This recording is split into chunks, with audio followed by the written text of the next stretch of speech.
Meowdy everyone, it is I, the Fable of Fables, your new best friend. How you guys doing? I'm actually reacting to stuff. I reacted to a good number of stuff today, and I'm reacting to some Warhammer content. This time by Stardy's Anonymous.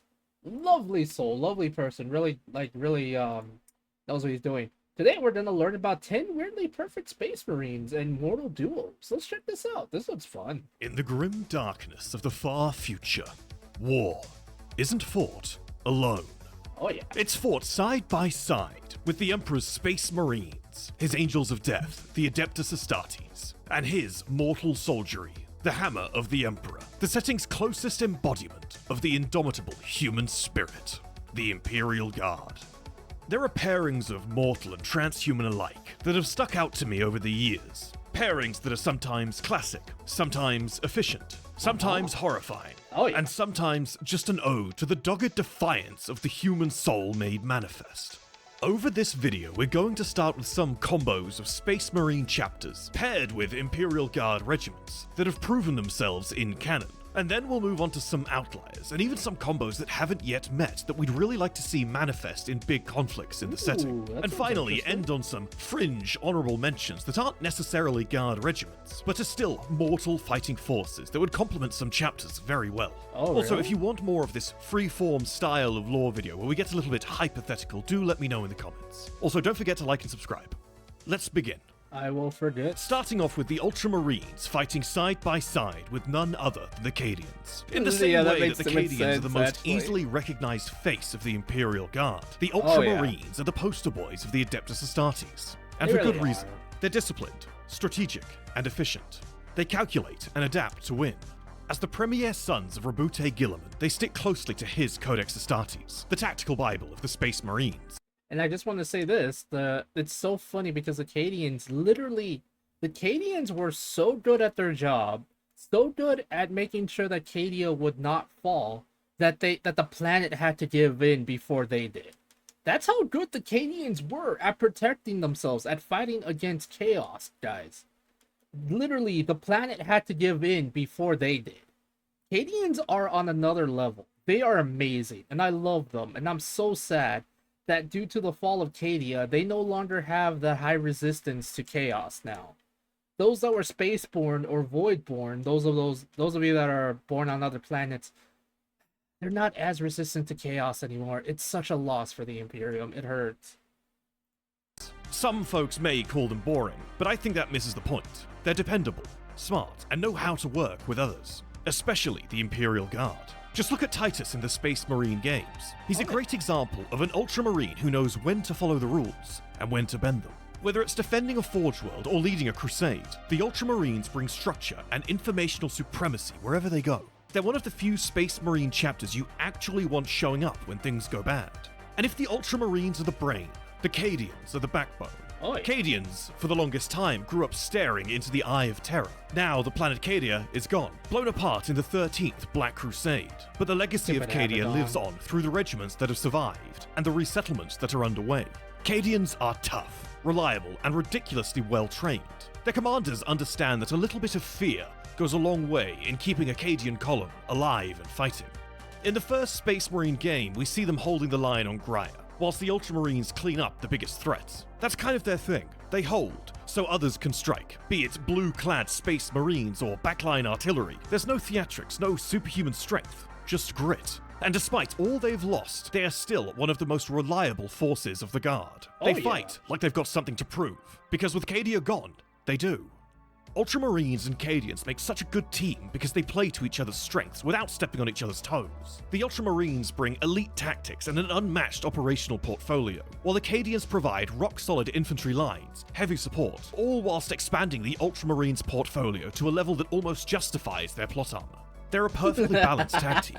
In both Space Marine games, Titus drops into a war zone and immediately starts coordinating with Cadian forces, not bossing them around arbitrarily, but instead working with them. The Cadians hold the perimeter, keep the Xenos busy, and back up the Ultramarines as they take out bigger threats. It's a textbook example of how elite Astartes and well-trained guardsmen can surpass almost any enemy when they're on the same page.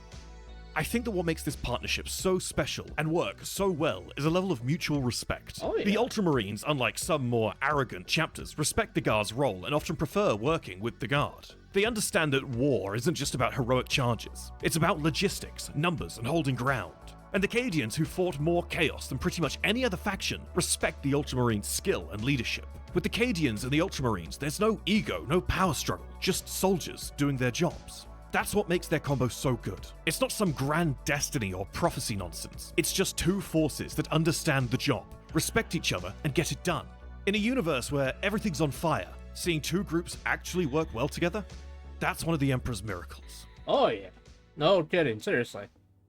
I'd be willing to bet you saw this next one coming, if it wasn't for them being front and center on the thumbnail. Next up is none other than the Black Templars and the Armageddon Steel Legion. Oh, the God. Black Templars don't sit Andre. around waiting for orders. They launch crusades across the galaxy because they want to. No homeworld, no rest, just endless war in the Emperor's name. They live for close combat, diving headfirst into the thick of battle, with chainswords roaring and purity seals flapping in the wind. Unlike the Ultramarines, they don't follow the Codex Astartes. They just load up into their massive fleets and purge. In Hell's Reach, you see this in full force with Chaplain Grimaldus, who is pretty much a living legend by the end of it. And sure, the Templars can be a little intense, but when you need a not wall even a of little, men they're to hold the hardcore line intense. against the biggest orc horde ever seen by man, you don't call thinkers, you call crusaders. The Steel Legion are tough as nails. They've been fighting orcs for so long that killing greenskins is basically a part of their DNA. They're all about discipline, grit, and firepower. These guys are mechanized infantry specialists, riding in chimera transports and backed up by waves of armored support. They're used to fighting orcs. They're used to being outnumbered, and they've got zero patience for theatrics. But when they do fight alongside someone with a flair for the dramatic, say a skull-faced Black Templar, they don't falter. Pairing the Black Templars with the Armageddon Steel Legion is like mixing fire and iron. Intensity and durability combining into something immovable. Unlike the more structured, clean-cut partnership between the Ultramarines and the Cadians, this combo thrives in chaos. It's not about perfect coordination, it's about a shared doggedness, a shared fury, and a mutual refusal to quit in the name of humanity. At Hell's Reach, the Steel Legion are basically holding back the end of the world, and the Black Templars are right there with them in the mud and filth. No one is the sole star of the show, despite how often Grimaldus is propped up as. You see, one of his most famous quotes is literally, "They call me the hero of Hell's Reach, as if there was only one." In reverence Right, of all those he's not present, wrong. the Steel Legion very much included. The Templars charge headlong into the worst of it, fearless and loud, while the Legion locks down the perimeter and keeps the war machine rolling. It's raw, it's desperate, and honestly, it's glorious. Not vain glory, true glory. Perseverance in the face of annihilation. The Templars' acrimonious defiance pushes the Steel Legion, and the Legion's stoicism in the face of uncountable losses keeps the Templars aware of the stakes. Where the Ultramarines and the Cadians are a smooth, textbook example of Imperial cooperation, the Black Templars and Steel Legion are the opposite. Messy, loud, sometimes borderline suicidal. It's actually true. When you're on... He's not wrong. When you're on freaking Armageddon, you have to be insane. You can't do it by the book because it's orcs. Orcs are dangerous creatures. You have to kind of be a little bit insane to be on Armageddon, and it's perfect. But in a good way. Hell's Reach didn't hold because of one man or one army. It really held because of synergy. Yeah, it's true. The next pairing is one of mortals born to die, and men capable of exploiting their deaths. The Death Corps of Krieg and the Red Scorpions chapter. The Red Scorpions are one of those chapters that seem as though they've just walked straight out of the Ecclesiarchy's character creator. Or chapter creator. They're strict in all capacities. They have a borderline fanatical reverence for the Codex Astartes that surpasses that of even the Ultramarines. And without skipping a beat, they are just as religiously zealous as the Black Templars. In many ways, the Red Scorpions are the perfect space marines. But as their allies know, they are in many ways extremely imperfect. Just ask Inquisitor Locke.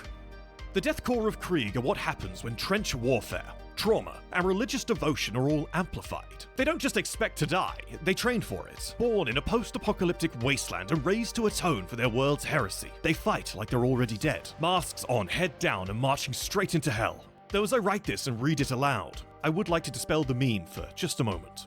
Whilst in some ways they are shovel-wielding madmen, The Kriegers very much do feel fear. They spent the entirety of the Siege of Rax browning their pants.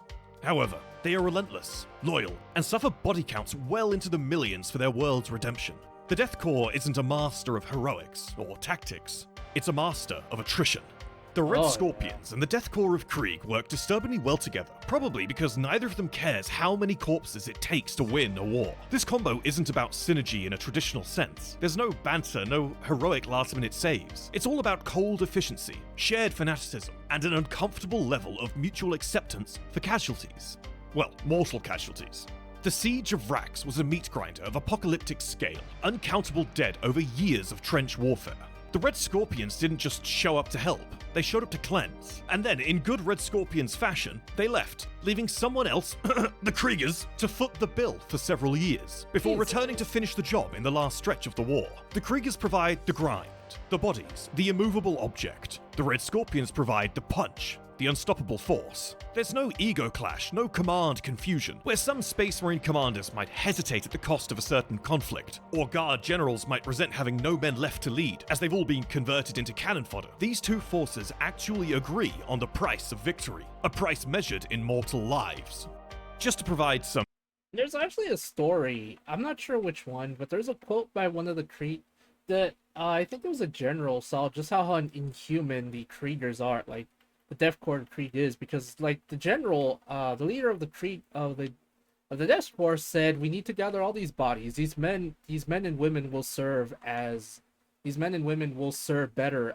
Will serve us still even in death. Basically, they got as much blood, as much ammo and stuff off of them as they could because they needed to think about the logistics of the war and how bad it was going to continue to get. It's just like, oh damn, okay, I understand it, but Jesus Christ, is this really depressing?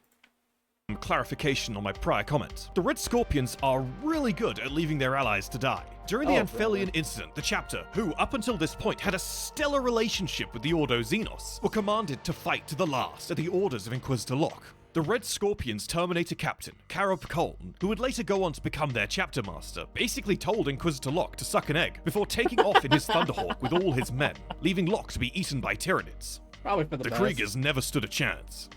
Compared to the Ultramarines and Cadians, or the Black Templars and Steel Legion, this pairing is so good because it's so brutally representative of the status quo that exists between Space Marine and Guardsman that the setting is so renowned for. This next entry is a little fringe, inasmuch as we know for almost absolute certainty that these two forces have worked together innumerable times, though maybe it's a bit of a testament to just how well they work together that we haven't actually got any canon examples that we can bring up. This is about none other than the Red Hunters chapter and the Inquisitorial Stormtroopers. The Red Hunters are basically the Inquisition's personal Space Marines, outside of the Death Watch and the Grey Knights. When the Inquisition needs something done fast, quiet, and without loose ends, the Red Hunters are without peer. These guys are secretive, hyper-disciplined, and totally fine with having their memories wiped after missions to maintain purity. It's not about glory for them, it's about obedience and secrecy. Their chapter badge even includes a version of the iconic Inquisitorial Rosette. The Red Hunters are trusted by all three of the major Ordos, Malleus, Xenos, and Hereticus. They're a quote-unquote normal chapter of Space Marines, who take on tasks that would otherwise be designated to the best of the best, the Grey Knights and the Death Watch, which is kind of wild considering how most Astartes feel about the Inquisition. The Red Hunters show up, get the job done, and forget the whole thing ever happened. Clean, quiet, lethal. Just like how the Minotaurs are the secret hand of the High Lords, the Red Hunters fulfill a similar purpose for the Inquisition. Minotaurs, you piece of crap. I have written and rewritten this section about the Red Hunters, I think 6 times, because I cannot decide on what elements about this chapter I want to gush about. They are one of my favorite chapters in this setting, and I really wish they got more attention. Aww, I just think they're neat. That's adorable. That's adorable! Inquisitorial Stormtroopers are the best of the best. Picture Tempestus Scions, but even more elite, and with a license to kill anything. Their training is brutal, their equipment top tier, and their loyalty to the Inquisition, absolute. These are the mortals who go toe-to-toe with Xenos and Heretics and actually win. Inquisitorial Stormtroopers are essentially Warhammer 40k Dark Tide's Havoc 40 players. Their missions range from guarding Inquisitor strongholds, precision strikes to full-on purges, and they do it all with almost no support. These aren't frontline soldiers, they're scalpel teams, moving through shadows and cleaning up the kind of messes no one talks about. If they show up, it's because the Inquisition has decided someone needs to be redacted from the galaxy. Oh, brother. The strength behind the Red Hunters and Inquisitorial Stormtroopers isn't their firepower, though obviously that helps. It's the shared mindset. Both of these forces are all about secrecy. They don't fight wars, they terminate threats, and they do it without politics, without ego. After the Badab War, the Red Hunters were sent to monitor the chapters on penitent crusades, those who had fought for the secessionists. The Red Hunters weren't there to mentor or inspire or teach, they were there to watch, and eliminate if need be. That kind of job takes a cold detachment, even by Space Marine standards. That same mentality makes them perfect partners for Inquisitorial Stormtroopers. The Stormtroopers handle the close quarters stuff, the human scale objectives, sabotage, infiltration, political resolutions. Oh, the Red brother. Hunters come in for the hammer blows. It's high speed, high lethality, no questions asked warfare, and neither side cares who gets the credit. Most Guard and Astartes combos function on mutual respect or battlefield synergy. This one runs on silence, shared purpose, and the understanding that if either force has to die to keep the Imperium intact, they will. No fuss, no drama, no questions. That might just be the most Inquisition thing ever. That is the most Inquisition thing ever, actually. See, now we're moving on to Space Marine / Guard pairs that haven't necessarily crossed paths in any canon stories. However, they're combos that are excellent nonetheless for a variety of reasons. The first pairing being that of Jagatai Khan's White Scars and the Attilan Rough Riders. Ooh. The White Scars are the Wild Riders of the Adeptus Astartes, lightning fast, hit-and-run specialists who treat warfare like a predatory hunt. Their Primarch built their legacy around mobility, shock tactics, and a deep reverence for freedom.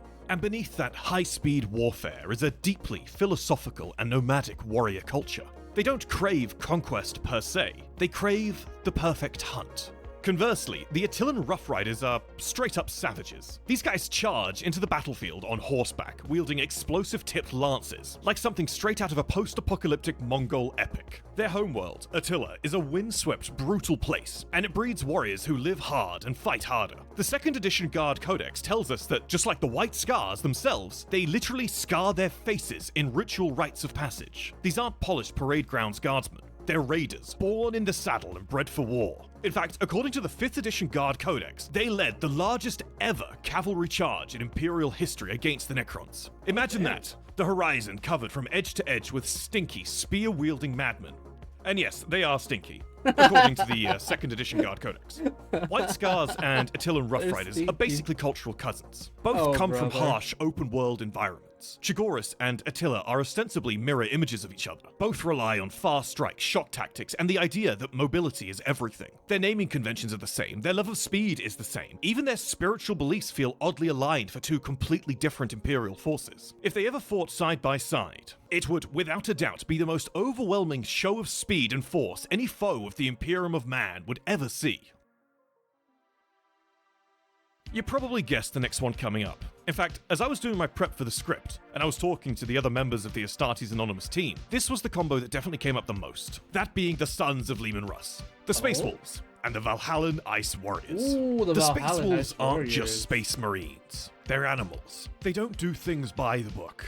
I don't even think they can read, to be honest. But Yeah, what they that's lack fair. in formal structure, they make up for in sheer ferocity. They That's fair. charge into battle with fangs bared, bolters blazing, and never back down, ever.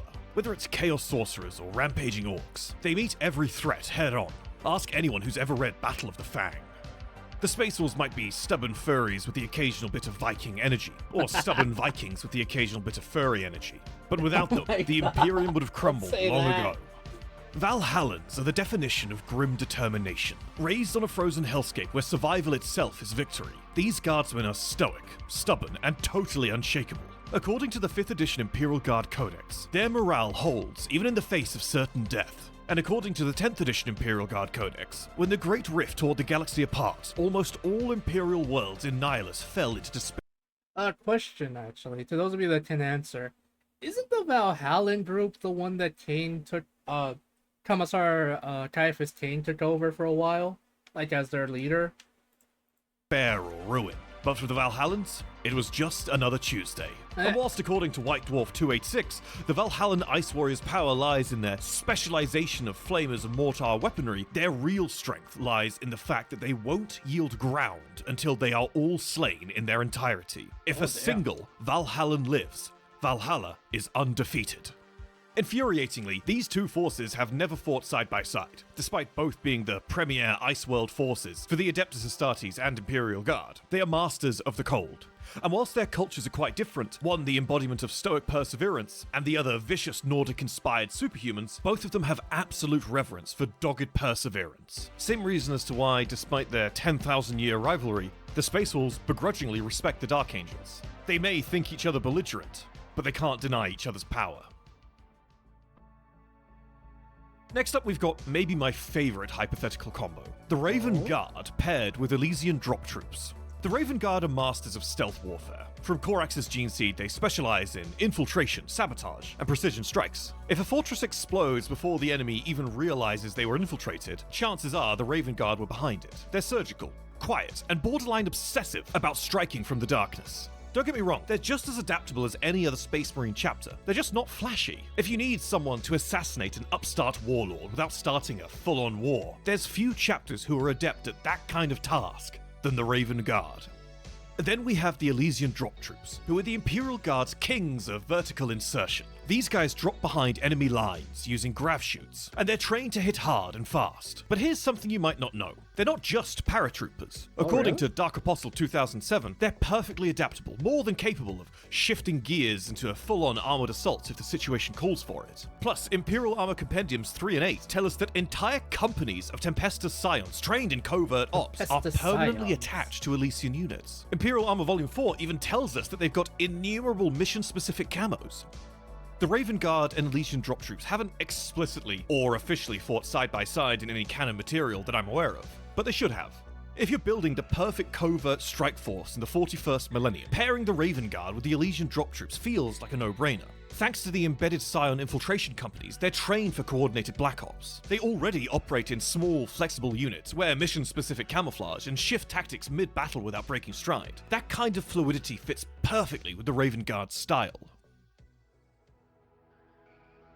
So, this next entry is a bit of an intense one. I really ummed and ahed over whether or not to have this chapter be the Imperial Fists. However, I settled on going with the Minotaurs chapter. See, and now you're wondering, what force of mortals could thematically fit with the Minotaurs and /or the Imperial Fists? Well, none other than the Lucifer Blacks. The Lucifer Blacks and the Imperial Fists fit as thematically they have both been Sentinels of Terror. However, the Lucifer Blacks and Minotaurs stuck out more as both represent the elite of their respective forces, and both have long-standing connections with the High Lords of Terror. The Minotaurs are hunters, shock troops, and enforcers all rolled into one brutal bronze-armored battering ram. They're not hunters. They're literally the lapdog or the High Lords of Terror. They're bitches. They were unleashed during the Badad War, tasked with crippling other Astartes chapters that had gone secessionist. And they did exactly that. They don't just fight enemies of the Imperium, they fight within the Imperium. In the Regent's Shadow novel, during the outset of the Indomitus Crusade, they were among the first chapters to receive Primaris upgrades, and deployed straight to Terra itself. Before Scions, before Kazakin, before all of it, the Lucifer Blacks were the gold standard for elite human soldiers. In the early days, seen in the various Beast novels, they were so skilled they were assigned to protect the High Lords of Terror. And they weren't just killers, they had judgment. In Echoes of the Long War 2016, when they were ordered to kill the Imperial Fist chapter master Corland, who had declared himself Lord Commander of the Imperium, they defied the order, knelt, and pledged themselves to him instead, not because they were scared of dying or anything so mundane, but because they were privy to his previous exploits. The Lucifer Blacks decided he was a better fit than some uppity High Lord. Both of these forces operate in the deep end of Imperial authority, where the chain of command is blurry and collateral damage is kind of expected. If you're looking for the duo that will win hearts and defend worlds, this isn't the one. Well, unless that world is Terra. But if you need someone to defeat another elite force, for example, one of the other combos or pairings on this list, you send the Minotaurs and the Lucifer Blacks. Now, as we mentioned we would at the start of the video, these next two thoroughly break the mold. We're still pairing Space Marines with mortal armies, kind of. but they're not guard know. regiments. But these ideas came up so much in prep for this video that I couldn't just leave them out. And our first one is none other than the Iron Hands chapter and the forces of the Adeptus Mechanicus. That makes The so much connection between sense, the actually. Iron Hands, their successor chapters, and the Adeptus Mechanicus is so deep that when the Moirai Schism broke out in M35, according to the 6th edition rulebook, it didn't just tear through the Mechanicus, it hit the Iron Hands and their successors too. Now, the Space Marines didn't actually go to war with each other like the Admech did, but they did exile any of their own who followed the Moirai Creed. The creed that kicked off the whole schism by predicting the Mechanicus would eventually be absorbed into the Ecclesiarchy.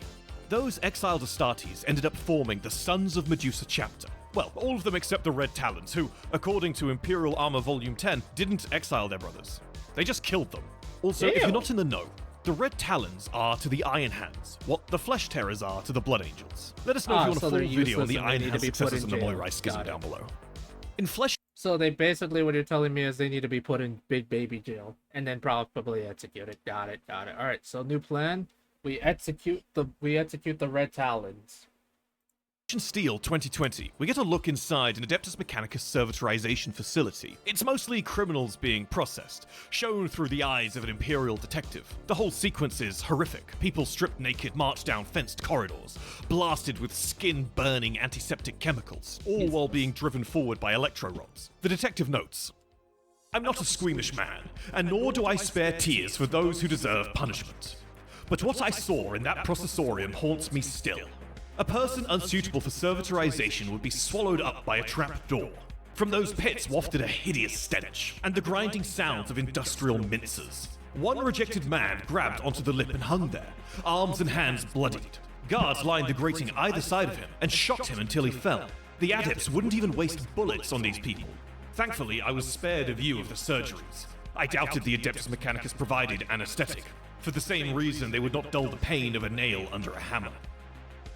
Conversely, in Wrath of Iron 2012, there's a moment where an Iron Hands captain casually tells a tech priestess that he wants to start turning guardsmen into heavily armed combat servitors to make better use of them. It's such a cold statement that it actually surprises her, though her surprise is then followed by immediate approval. When you put the Iron Hands and the Adeptus Mechanicus together, you're looking at the absolute peak of efficiency. They are logic made manifest. And in Warhammer 40k, I think you mean absolute insanity. Absolute insanity, because they are so far from human, it is ridiculous.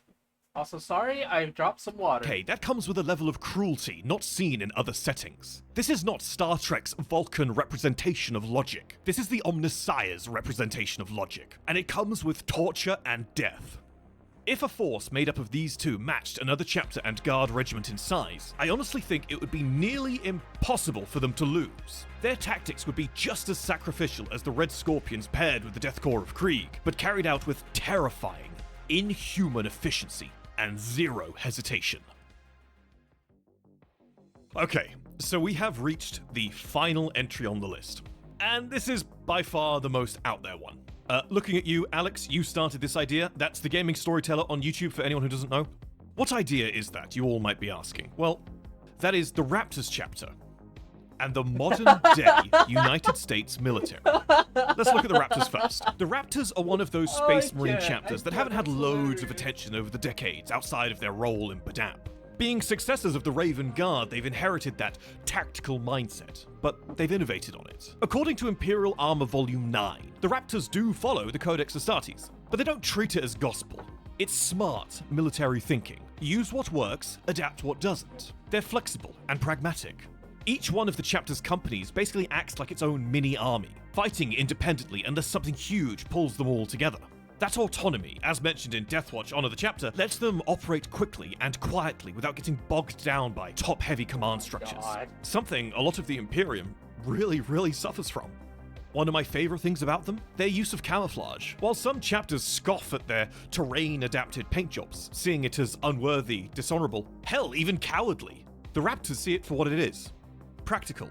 As shown in White Dwarf 494, they'll change their armor and gear to blend in with whatever environment they're fighting in. It's not about heroism. It's about winning whilst keeping your men alive to contribute to further conflicts. If you dropped a Raptors company into a modern-day conflict alongside the US military, I think they'd get along freakishly well. Think about it. Both value flexibility and mission-first thinking. Like modern Spec Ops units, think Navy SEALs, Army Special Forces, or even the SAS if you wanted to stretch outside of the US. The Raptors operate in small, highly autonomous teams, adapting quickly to changing battlefield conditions. Their use of camouflage might catch them flack in the Imperium, but in the US military, it'd be business as usual. Raptors' armor patterns change based on biome.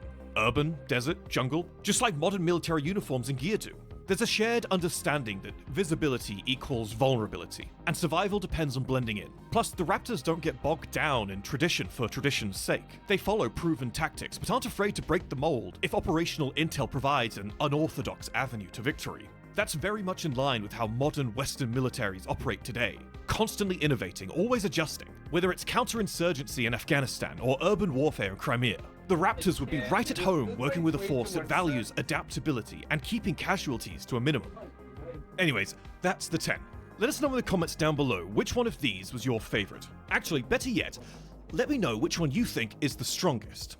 We know there's dozens of other potential combos out there, so please do say which your favorites would be if they weren't a part of this video. Would they be ones in this list that you'd swap around, perhaps a lesser known successor chapter with a cool and unique combat doctrine? If there's enough demand for it, I will certainly do a follow-up.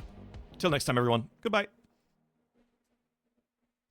Brothers and sisters of the Imperium, the creation of these chronicles demands time, toil, and no small measure of coin. Each patron who joins our cause does more than support. They become part of the very war engine that drives these tales forward. From humble initiates to exalted demon princes, our Patreon offers many tiers. Yes. Alright, guys, if you like this kind of content, please do like, comment, and subscribe. Let me know if there's any other space Warhammer or Warhammer fantasy thing you want me to react to. I might not get it all the time, but I will try my bestest.